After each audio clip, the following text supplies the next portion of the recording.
Amnesty International says Russia may be slowly killing Navalny. Here's a summary of the article.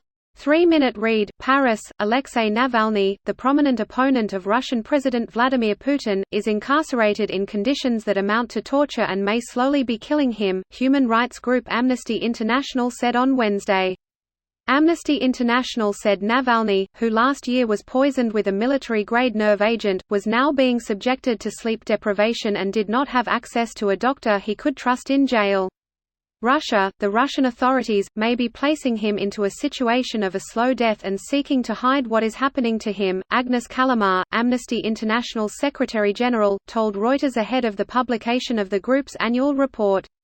Navalny went on a hunger strike last week in an attempt to force the prison holding him outside Moscow to provide him with proper medical care for what he said was acute pain in his back and legs. Navalny was jailed in February for 2.5 years for parole violations that he called politically motivated. Moscow, which has cast doubt over his poisoning, paints Navalny as a Western-backed troublemaker bent on destabilizing Russia. Callamard said Navalny's ill treatment came at a time when the COVID-19 pandemic had exacerbated inequalities and increased state-sponsored repression in some countries. This post received a score of 5,600, with an upvote ratio of 97%. Here are the top comments in response to this article. Didn't everyone already know that? Foregone conclusion as soon as he got arrested. As soon as he decided to go back. There is probably little doubt that they will attribute his death to COVID and carry on as if they did everything they could to save him. From what I've heard, multiple cellmates have TB, so that is probably what he has.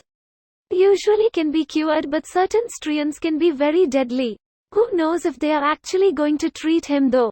They could just give him sugar pills instead of antibiotics and he would almost certainly die from it. Even the most virulent strains of TB take about a year after exposure to cause symptomatic disease, so even if he has been exposed, there's no way that it's affecting him yet.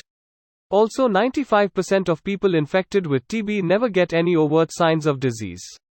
The bacteria that causes the disease grows very slowly and in most cases is able to be kept in a dormant state by the immune response. The real issue is people that are immunocompromised, AIDS, cancer therapy, etc.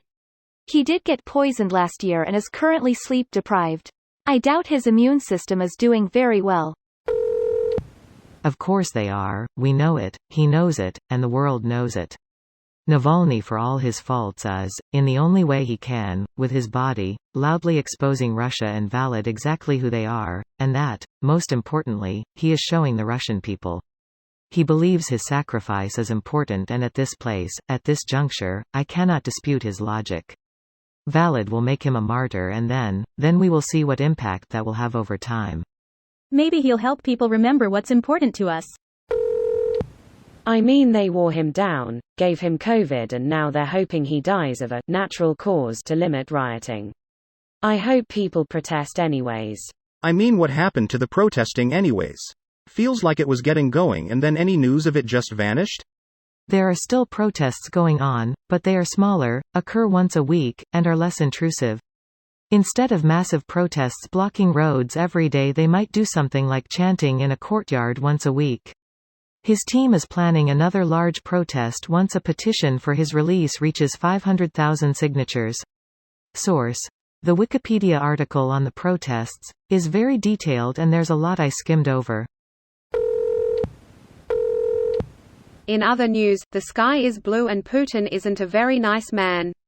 Vladimir the Underpants Poisoner. In other breaking news, the Tin Man does in fact have a sheet metal cock.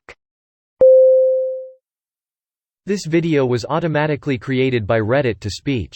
The article and comments in this video were selected from Reddit according to their upvotes, and any paraphrasing was performed by smmry.com, without any human intervention.